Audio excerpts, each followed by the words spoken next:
익명의 사연입니다. 새벽의 순찰. 안녕하세요, 왓썹님. 유튜브로 재미있게 보고 있는 구독자입니다. 여러가지 사연을 듣고 저도 한번 제보를 할까 망설였는데요. 어떤 직업군인분의 사연을 듣고 저도 동질감을 느껴 하나 제보하게 되었습니다. 저 역시 장교로서 장기 복무를 하고 있기 때문인데요. 이제 본론으로 들어가겠습니다. 이 이야기는 제가 GP에서 근무하던 때 겪은 실화입니다.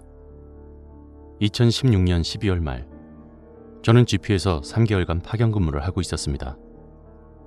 당시의 GP 간부는 저를 포함하여 총 4명으로 24시간을 4교대 형식으로 각각 6시간씩 근무하는 형식이었습니다. 상주하고 있는 GP 간부들의 전투력을 보장하기 위해 파견 인원이었던 저는 항상 2시부터 8시까지의 야간 근무를 서게 되었습니다. 그날도 어김없이 일찍 잠을 청하여 자고 있다가 상황 근무자들이 저를 깨우려고 왔습니다. 관측 장교님, 30분 뒤에 근무 시간이십니다. 벌써 시간이 그래? GP장님께 기상했다고 말씀드려라. 예, 알겠습니다. 근무관 화상회의를 통해서 보고를 드려야 하기 때문에 용모 정리를 반드시 해야 되는 저는 늘 근무자들에게 30분 일찍 기상시켜달라고 하고 머리와 얼굴을 씻곤 잠에서 깬 후에 근무 투입을 했었습니다. 용모 정리가 끝난 뒤에 곧바로 상황실로 들어가 당시 1년 선임이었던 GP장님께 신고 보고를 드렸습니다. 충성, GP장님 근무 투입하겠습니다. 뭐 이렇게 빨리 와? 인수인계할 것도 별로 없는데. GP장님 일찍 들어가셔서 쉬게 해드리려고 왔지 않습니까? 지랄하네 이 새끼야. 속으로는 욕 한 바가지 퍼붓고 있으면서. 아무튼 인수인계 사항은 메모 보고에 적어놨으니까 확인하고 근무 잘 서라. 난 간다. 네, 고생하셨습니다. 충성. 근무관 특이사항을 확인하고 02시 초소근무자 교대를 실시한 저는 계속 상황 근무자들의 감시보고를 받으며 상급 부대의 보고사항을 기록하고 있었습니다. 그러다 새벽 3시가 되자 슬슬 GP 내부 순찰할 시간이 되었습니다. 상황병들에게 긴급 상황이 생기면 바로 뛰어오라는 말을 남기고 곧바로 GP 내부 순찰을 시작했습니다. GP는 벙커식 콘크리트 구조물로 되어 있는데 상황실에서 나오면 정면엔 생활관으로 가는 통로가 있었고 그 통로의 좌측엔 GP 내부에서 바깥을 향해 사격할 수 있는 간이 초소들로 이어져 있습니다. 평상시에 주로 사용하는 초소는 벙커 안쪽이 아닌 GP 옥상의 초소이며 내부 초소는 그냥 A형 훈련을 할 때 투입하는 초소이기 때문에 지금은 그저 비워두기만 합니다. 그리고 그 초소들을 지나 길의 끝에는 생활관의 반대편과 이어지는 구조입니다. GP 사정상 생활관은 요즘의 최신식 침대형이 아닌 옛날 구막사 평상식으로 되어 있고 반대편에서 중앙 통로를 지나 다시 상황실로 돌아오는 것이 순찰 경로였습니다. 벙커식이다 보니 한낮에도 매우 깜깜한 구조인데요. 새벽 시간대가 되니 통로와 초소는 매우 음산하고 소름 끼칠 정도로 조용했습니다. 오로지 제가 든 LED 등만이 보이는 시야의 전부였고 제 군합발 소리만이 이 무거운 정적을 깨고 있었습니다. 모든 부대가 다 그렇듯 여기 GP에서도 을씨년스러운 괴담은 많았습니다. 4번 초소에서 사람이 자살한 뒤 밤에 그 앞을 지나갈 때에는 사람의 울음소리가 들린다던가 원래 3개의 생활관이 있을 정도로 구조가 컸는데 한 개 생활관 내에 수류탄 자살로 인해 모든 병력이 사망하고 사고 수습을 한 뒤 다시 그 생활관을 쓰려는데 병력들이 가위에 눌려 사고가 난 그 생활관을 폐쇄하고 지금의 2개 생활관만 쓴다던가 이러한 여러가지 공포 이야기가 떠오르자 조금 무서운 생각도 들었습니다. 여긴 왜 비상등도 안 달아놓는 거야?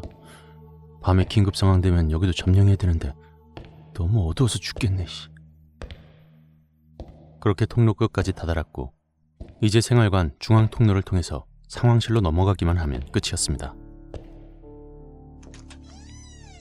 생활관 문을 열고 안으로 들어가서 병사들이 자는 숨소리를 듣자 여전히 앞쪽은 아무것도 보이지 않는 깜깜한 암흑이었지만 그제서야 조금 안도감이 들었습니다.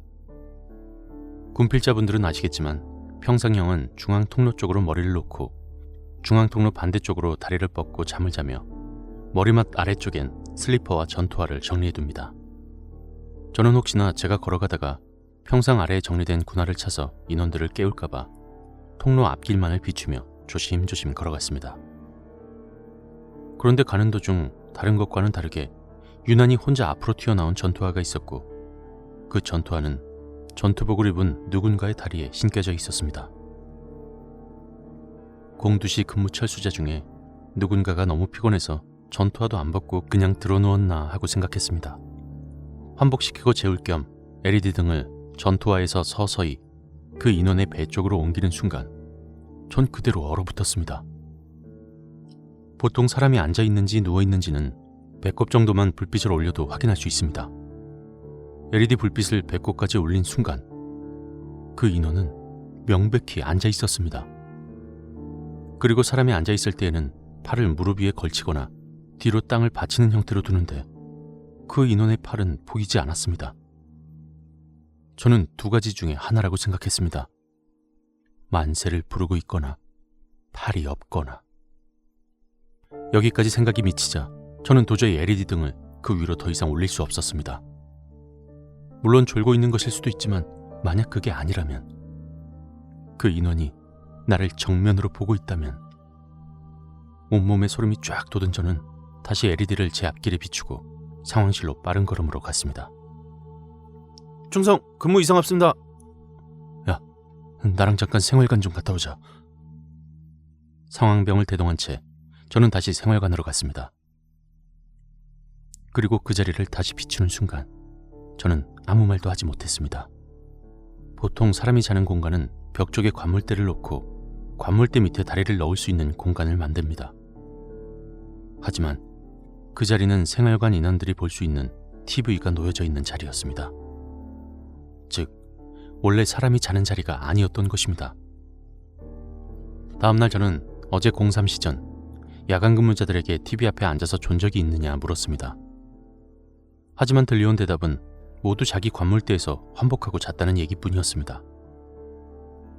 그때 제가 본 것은 무엇이었는지, 저는 그냥 헛것을 본 것인지 1년 반이 지난 지금도 아직 종잡을 수가 없습니다.